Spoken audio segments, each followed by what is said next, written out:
modul atau materi tentang menyebarkan pemahaman dan pengalaman budaya positif.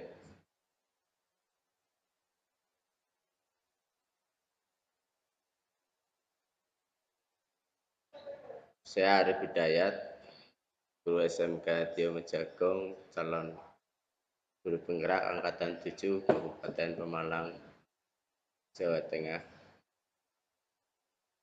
Selamat datang pada pembahasan penerapan dan penguatan budaya positif. Mari kita belajar bersama, berkolaborasi, saling mendukung guna terciptanya budaya positif yang ada di SMK Tio pada khususnya dan pada sekolah di mana Bapak Ibu guru mengajar pada umumnya. Hal yang pertama yang harus dipahami adalah pengertian atau filosofi pendidikan menurut Ki Hajar Dewantara. Pengertiannya adalah bahwa pendidikan adalah untuk menuntun segala kekuatan kodrat yang ada pada anak-anak agar mereka dapat mencapai keselamatan dan kebahagiaan yang setinggi-tingginya baik secara manusia maupun sebagai anggota masyarakat. Pesan yang disampaikan oleh KHD adalah bahwa pendidikan adalah tempat persemaian benih-benih kebudayaan. Pendidikan dan kebudayaan adalah satu kesatuan yang utuh. Kemudian kebudayaan yang dimaksud adalah kebudayaan peradaban, sebuah cita-cita yang ingin dibentuk oleh sejarah bangsa. Itu pengertian secara filosofi dari Ki Hajar Dewantara. Berikutnya adalah perubahan paradigma belajar.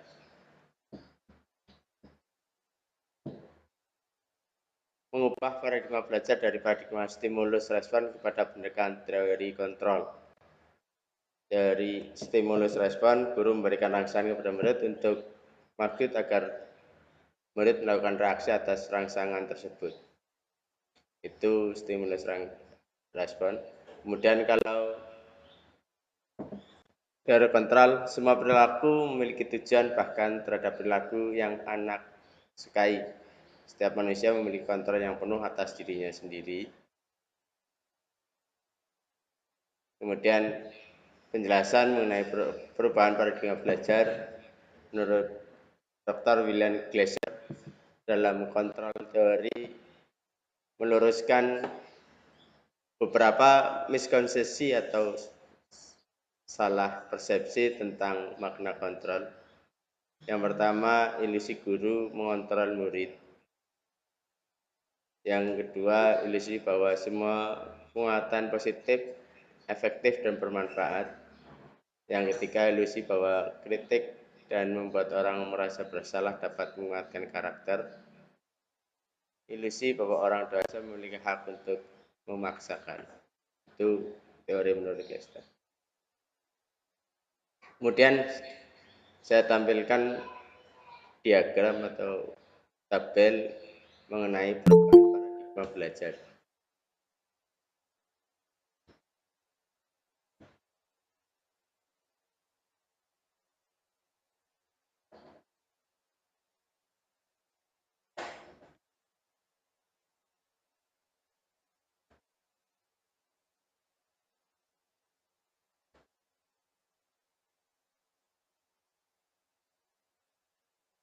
Tabelnya ada dua, yang sebelah kiri mengenai stimulus paradigma, stimulus respon, dan yang sebelah kanan adalah teori mengenai teori kontrol. Kemudian realitas kebutuhan kita sama, itu kalau berdasarkan teori stimulus respon. Kemudian teori kontrol, realitas atau kebutuhan kita berbeda.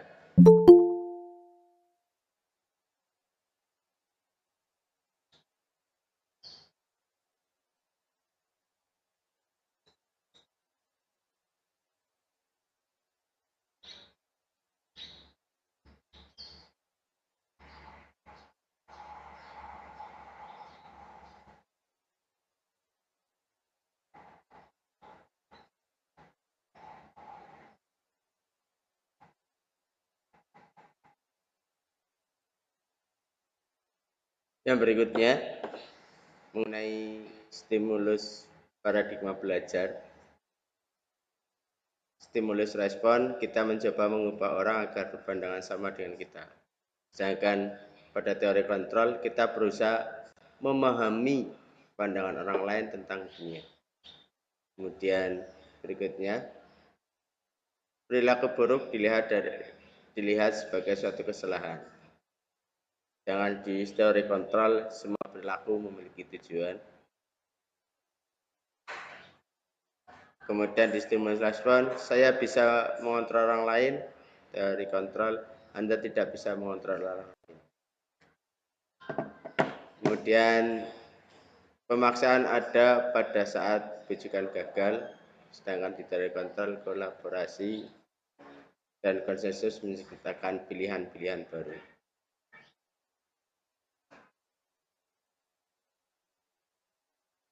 Kemudian yang terakhir, model berpikir menang kalah. Di teori kontrol, model berpikir menang-menang. Jadi tidak ada yang menang, tidak ada yang kalah, tapi menang semua. Kemudian dalam rangka menciptakan budaya positif, hal berikutnya adalah bagaimana menciptakan disiplin positif. Disiplin apakah sama artinya dengan tata tertib, dengan mewujudkan kepatuhan, atau dengan memberikan hukuman. Anda tidak bisa mengontrol orang lain, hanya Anda yang bisa mengontrol diri sendiri. Kemudian dalam makna disiplin adalah belajar kontrol diri dengan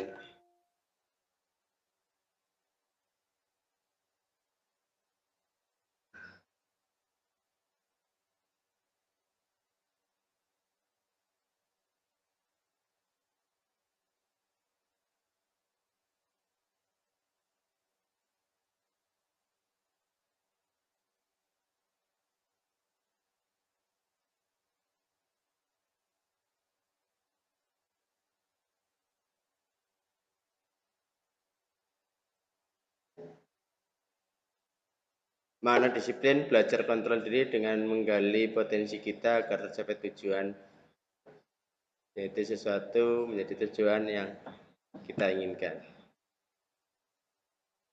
Berdasarkan nilai-nilai yang kita hargai, itu makna dari disiplin.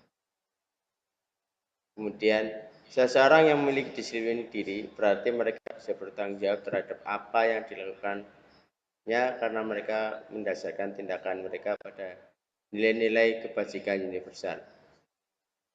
Sebagai pendidik, tujuan kita adalah menciptakan anak-anak yang memiliki disiplin diri sehingga mereka bisa berperilaku dengan mengacu pada nilai-nilai kebajikan universal dan memiliki motivasi intrinsik dan ekstrinsik.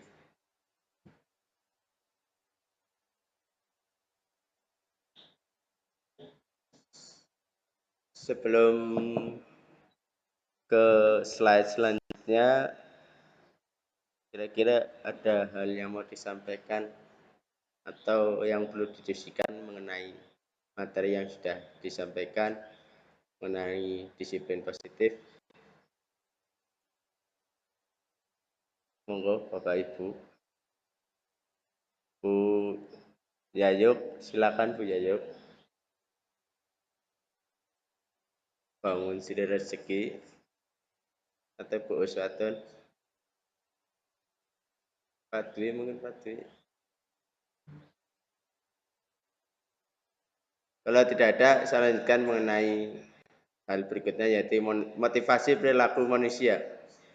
Menurut D.N. Nicholson dalam bukunya Restructuring School Discipline menyatakan ada 3 motivasi perilaku manusia. Yang pertama, untuk menghindari ketidaknyamanan atau hukuman. Yang mungkin muncul di benak kita ketika menghindari ketidaknyamanan atau hukuman, apa yang akan terjadi apabila saya tidak melakukannya. Yang kedua, untuk mendapatkan imbalan atau penghargaan dari orang lain. Apa yang akan saya dapatkan apabila saya melakukannya. Dua hal tadi masuk dalam motivasi eksternal. Kemudian yang ketiga, untuk menjadi orang yang mereka inginkan dan menghargai diri sendiri dengan nilai-nilai mereka, akan menjadi orang yang seperti apa bila saya melakukannya, itu masuk ke motivasi internal. Itu motivasi perilaku manusia. Menurut Dian Gosen. Jadi ada tiga, yang dua itu motivasi yang datang dari luar untuk menghindari ketidaknyamanan atau mendapatkan imbalan, dan yang ketiga adalah yang hadir atau datang dari diri mereka sendiri. Motivasi perilaku manusia, orang dengan motivasi yang ketika melakukan sesuatu karena nilai-nilai yang mereka yakini dan hargai, dan mereka melakukannya karena mereka ingin menjadi orang yang melakukan nilai yang mereka yakini tersebut. Motivasi ini akan membuat seseorang memiliki disiplin positif karena motivasi perilakunya bersifat internal, bukan eksternal. Tujuan dari disiplin positif adalah menanamkan motivasi yang ketiga pada diri kita, yaitu untuk menjadi orang yang mereka inginkan dan mereka hargai diri sendiri dengan nilai yang mereka percaya.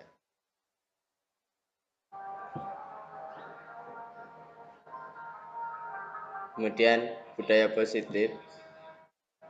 Budaya positif adalah hal yang kegiatan yang kita lakukan di kelas dengan menanamkan nilai-nilai kebajikan bagi siswa.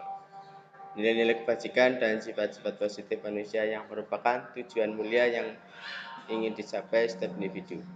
Budaya positif akan bermuara pada nilai-nilai universal atau nilai-nilai kebaikan atau kesepakatan yang dianggap baik oleh kita semua. Kemudian kita ketika membangun budaya positif, kedisiplinan, ada posisi kita sebagai guru, yaitu posisi kontrol. Ada beberapa. Yang pertama adalah posisi guru sebagai penghukum. Guru biasanya akan memberi hukuman berupa fisik ataupun secara verbal ketika anak-anak melakukan kesalahan. Hal ini berdampak tidak baik dalam jangka panjang. Anak bisa menaruh dendam atau kebencian terhadap kita. Kemudian membuat rasa bersalah.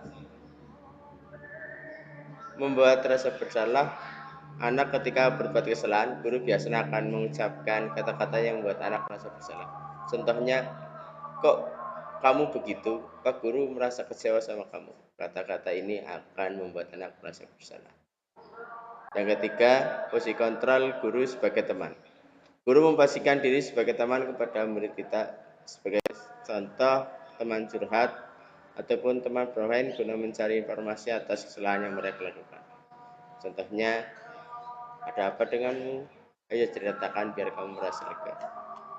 Yang keempat, posisi sebagai pemantau. Guru lebih mengedepankan konsekuensi atas apa yang dilakukan siswa. Contohnya, kalau anak tidak mengerjakan tugas, anak akan mendapatkan tambahan jam belajar untuk mengerjakan tugas. Jadi, posisi kontrol pemantau terkait dengan aturan yang ada di sekolah. Kemudian posisi yang kelima adalah posisi sebagai manajer. Posisi paling ideal bagi guru saat ini dengan posisi kontrol sebagai manajer, guru membimbing siswa dalam menemukan solusi atau pemecahan salah atas kesalahan yang mereka berbuat atau lakukan. Tidak menghukum atau tidak membuat mereka merasa bersalah. Setelah mereka memperbaikinya, mereka kembali kepada kelompoknya dan karakter yang lebih baik. Adanya para siswa melakukan kesalahan, mungkin terdapat salah satu atau beberapa kebutuhan hidup yang tidak terpenuhi.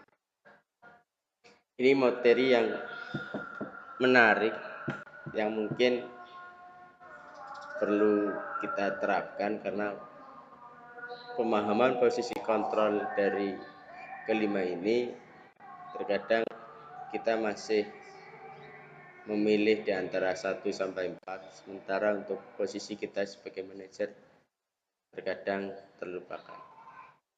Di kesempatan ini monggo barangkali ada yang mau berdiskusi mengenai pengalaman atau mempertajam materi yang sudah saya sampaikan. saya beri waktu untuk berdiskusi.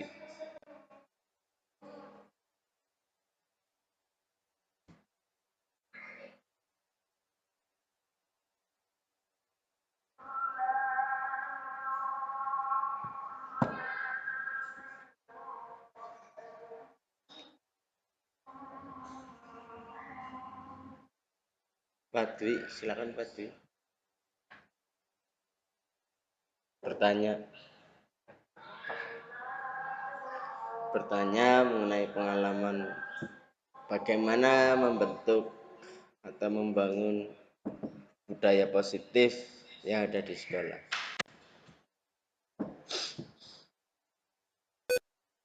Bu Yayo, Bu Rina, barangkali ada pertanyaan, atau Pak Umam bertanya, silakan.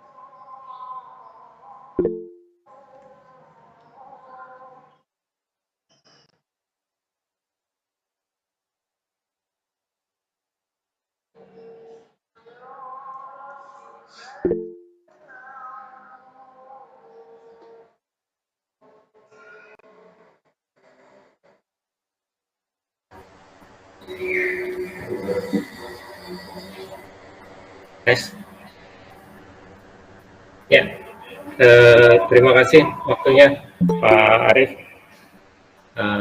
Saya sekedar mungkin menyampaikan fakta di lapangan saja ya, bahwa biasanya semakin umur seseorang, umur manusia bertambah itu biasanya akan semakin sulit untuk diatur atau menaati peraturan ya.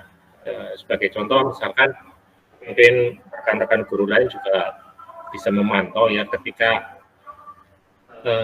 anak kecil seumuran TK atau balita gitu ya, ketika gurunya ataupun mungkin orang tuanya memerintahkan sesuatu, mereka akan secara otomatis menuruti ya. Andai kata pun mereka membandel dengan sedikit misalkan pengarahan, mereka langsung bisa menuruti. Tapi semakin dewasa, contohnya aja ketika peserta didik kita anak SMK misalkan ya, akan semakin sulit. Misalnya kita menyuruh mereka melakukan sesuatu, mungkin pada awalnya mau ya, tapi ketika tidak ada pengawasan dari gurunya, terlebih mungkin pengawasan dari guru BK-nya juga kurang, atau di rumahnya juga orang tuanya masih bodoh, maka akan semakin susah ya. Jadi ketika kita berusaha untuk memposisikan diri sebagai guru yang sebagai teman itu akan semakin susah ya. Jadi makanya kebanyakan mungkin dari kita menggunakan membuat mereka merasa bersalah, meskipun bagi saya sih susah untuk mereka melakukan itu ya, karena ya itu tadi semakin dewasa seseorang maka sifat untuk memberontak atau melawan aturan itu akan semakin besar dibandingkan ketika kita masih berusia anak-anak. Itu aja sih Pak Arief. Terima kasih. Ya, cukup menarik apa yang tadi disampaikan oleh Pak Dwi, Pak Adi Dwi. Memang kita kadang, apalagi kita mengajar di SMK, sekolah lanjut tingkat atas, itu secara usia mereka sudah mendekati remaja yang mencari jati diri dan lain sebagainya. Nah, bagaimana kita membangun budaya positif, bagaimana mengarahkannya. Nah, di sesi ini kita bicara posisi kontrol. Nah, untuk menganalisa bagaimana memposisikan anak, kemudian mengarahkan kembali ke hal-hal yang bersifat positif, itu nanti kita di materi berikutnya ada kebutuhan dasar manusia, kemudian ada materi ketika restitusi, bagaimana kita mengarahkan anak menjadi seseorang yang berubah yang menuju ke arah yang positif. Nah, di materi ini saya akan menganalisanya dengan posisi kontrol kita. Memang secara usia, khususnya untuk yang di SMK, dari posisi kontrol menghukum, merasa bersalah, kemudian menjadi teman, pemantau, dan yang terakhir adalah manajer. Nah, akan lebih mudah, lebih membuat anak merasa nyaman untuk berubah menjadi anak yang lebih baik adalah dengan posisi kita sebagai manajer. Jadi posisinya kita dari 4 itu digabungkan untuk menemukan solusi permasalahan masalah ketika mereka berbuat kesalahan, tapi tidak menghukum. Kita juga jadi teman, tapi juga kita tetap pada posisi mengarahkan mereka untuk memperbaiki kesalahan mereka, untuk merubah karakter mereka yang baik. Nanti di akhir saya tunjukkan bagaimana kita mengantisipasi, khususnya untuk anak-anak di SMK itu kadang TSM itu luar biasa penanganannya. Nanti kita akan bicara ke arah situ, tapi posisi kontrol tadi yang disampaikan Pak Dwi akan lebih mudah menganalisa kemudian mencari solusinya adalah posisi kita manajer. Jadi tidak menghukum ya tidak, kemudian teman ya bisa katakan iya, bisa tidak, kemudian pemantau karena kita juga harus memantau ketika menjadi manajer, kita harus tahu posisi anak itu seperti apa sebenarnya. Mungkin itu Pak Dwi penjelasannya. Kemudian berikutnya ini kaitannya tadi dengan apa yang tadi disampaikan Pak Dwi, yaitu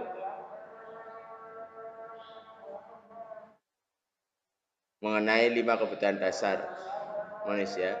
Yang pertama adalah kebutuhan bertahan hidup. Anak melakukan sesuatu untuk mempertahankan dirinya. Kemudian kebutuhan akan kasih sayang dan rasa terima. Siswa terkadang melakukan kesalahan dikarenakan kurangnya kasih sayang dari keluarga. Anak terkadang cari perhatian, usil, ingin diperhatikan guru atau temannya. Tadi yang sudah disampaikan tadi juga masuk ke situ. Kemudian penguasaan, kita harus mengecek dulu kenapa mereka tidak mengerjakan tugas, apakah belum menguasai materi atau kurang memahaminya sehingga tidak memunculkan statement negatif pada siswa tersebut. Kemudian kebutuhan akan kebebasan. Anak membutuhkan kebebasan di kelas atau di sekolah. Kebebasan di sini diartikan merdeka, tetapi dalam pengawasan. Sebagai contoh, dalam pembelajaran SBK atau SBDP, materi kerajinan, siswa diberi kebebasan untuk membuat berbagai kerajinan dari bahan dasar yang sama yang ditentukan guru. Kemudian kesenangan. Terkadang anak merasa bosan di kelas, kurang termotivasi dalam pembelajaran, maka yang dilakukan adalah mengubah metode atau strategi pembelajaran, model pembelajaran, gaya mengajarnya sehingga anak akan senang dan semangat dalam belajar. Itu kebutuhan dasar manusia kalau di tingkat pendidikan ya kita sebagai guru ataupun siswa. Kemudian yang terakhir mengenai segitiga restitusi. Tadi yang disampaikan Pak Dwi bagaimana memperbaiki kesalahan ketika anak-anak membuat kesalahan, maka ada 3 tahapan yang ada dalam segitiga restitusi. Yang pertama, menstabilkan identitas, kemudian memvalidasi tindakan salah, dan menanyakan keyakinan. Ini gambar dari segitiga restitusi.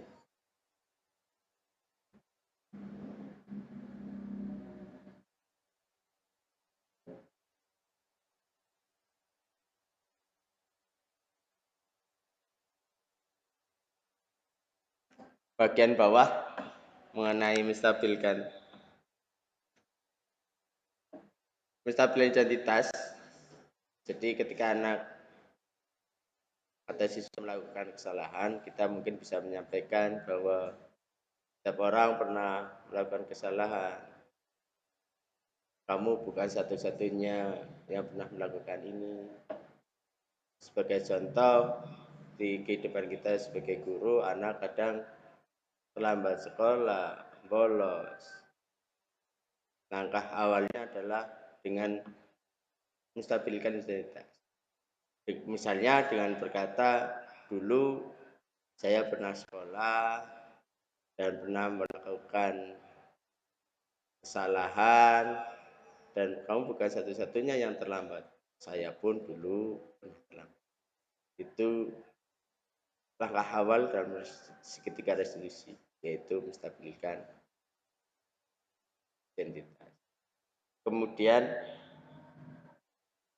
memvalidasi kebutuhan. Setelah mereka bercerita, kemudian kita menanyakan, kenapa kamu datang terlambat? Mereka bercerita dan lain sebagainya, kenapa alasannya. Dan di sela-sela mereka menceritakan tentang kesalahan, kita juga bisa mengatakan, ketika sebagai contoh anak datang terlambat karena malamnya nonton sepak bola dan lain sebagainya, mungkin kita bisa memvalidasi kebutuhan dengan memberi pilihan. Misalnya ketika ada siaran bola akan lebih baik misalnya menonton bolanya tidak sampai larut malam, dengan memberi pilihan. Kemudian yang terakhir yaitu menanyakan keyakinan atau nilai-nilai yang telah kita sepakati atau yang siswa ingin menjadi orang yang seperti apa. Menanyakan keyakinan, jadi siswa di sekolah maupun di kelas punya keyakinan sekolah dan punya keyakinan kelas bahwa sekolah harus datang tepat waktu, menghargai guru, menghormati waktu, berkeinginan untuk menjadi orang sukses, dan lain sebagainya. Itu adalah keyakinan kelas. Nah, ketika tadi anak menanyakan tentang kesalahan, kita pertanyakan kembali kepada anak mengenai keyakinan kelas. Itu penjelasan mengenai segitiga restitusi. Ini penjelasannya. Saya jelaskan kembali mengenai segitiga restitusi, yaitu menstabilkan identitas. Ketika mereka melakukan kesalahan, kita tenangkan mereka terlebih dahulu. Contohnya, oh tidak apa-apa, setiap orang melakukan kesalahan, Pak Guru juga pernah melakukan kesalahan. Kemudian yang kedua, memvalidasi tindakan salah. Merujuk pada 5 kebutuhan dasar yang sudah saya jelaskan tadi. Jika siswa melakukan tindakan salah, kita mencari alasan mereka. Apakah penguasaan atau yang lainnya. Kemudian yang ketiga, menanyakan keyakinan atau kesepakatan kelas dibuat atas dasar kesepakatan bersama dan ditempel pada dinding kelas. Contohnya, datang tepat waktu, tidak boleh ribut, saling menghargai, sopan santun, dan seterusnya. Ini contoh mengenai penerapan segitiga restitusi. Untuk sesi yang terakhir, barangkali ada yang mau ditanyakan atau kita diskusikan. Monggo Pak atau Ibu Bu Us, barangkali mau tanya Bu Us.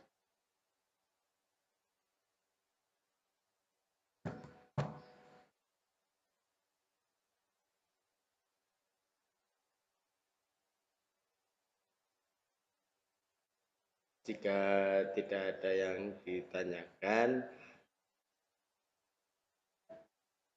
saya akhiri. Terima kasih untuk kedatangan di kelas saya. Terima kasih untuk partisipasinya, untuk waktunya, dan niat sempatnya panjenengan semua hadir di ruang berdosa. Terima kasih. Wassalamualaikum warahmatullahi wabarakatuh.